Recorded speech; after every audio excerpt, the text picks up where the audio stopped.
শুধু আমার নাকি তোমাদেরও এই সেম প্রবলেম হয়? বেকিং করার টাইমে এখানকার অবস্থা যা থাকে, ও মাই গড, যতটা টাইম না বেকিং করতে লাগে তার থেকে বেশি টাইম লাগে এটাকে সাফ করতে। কী আর করা যাবে, এটা তো আমার ডিউটি করতেই হবে।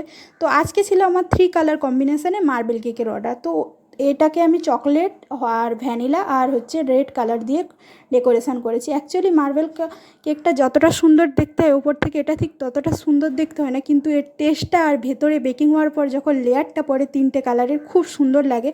আমার তো কাস্টমারের খুব ভালো লেগেছে কেকটা, এবং ভালো রিভিউও দিয়েছে, এবং 1 কিলোর আরও অর্ডারও দিয়ে গেছে। 3 দিনের ভেতরে তোমরা রেসিপি ভিডিওও পেয়ে যাবে।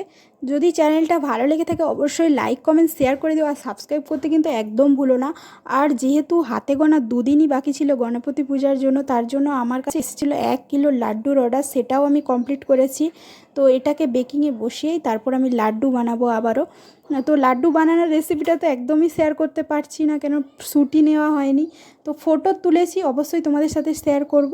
আর এই যে দেখো, এটা বেকিংও হয়ে গেছে, কত সুন্দর দেখতে লাগছে দেখো খালি। আর পিসটা কাটটার টাইমে আরও সুন্দর লাগে। শেষে যদি পারি তো অবশ্যই তোমাদের সাথে ফটো শেয়ার করব। আর এই যে দেখো লাড্ডু, আর এই যে দেখো কেকের ফটোটা দিয়ে দিলাম, দেখে নিও কষ্ট করে একটু। আর গণপতির জন্য গিফট বক্সও রেডি ছিল। তো আজকের মতো রাধে রাধে রাধে রাধে।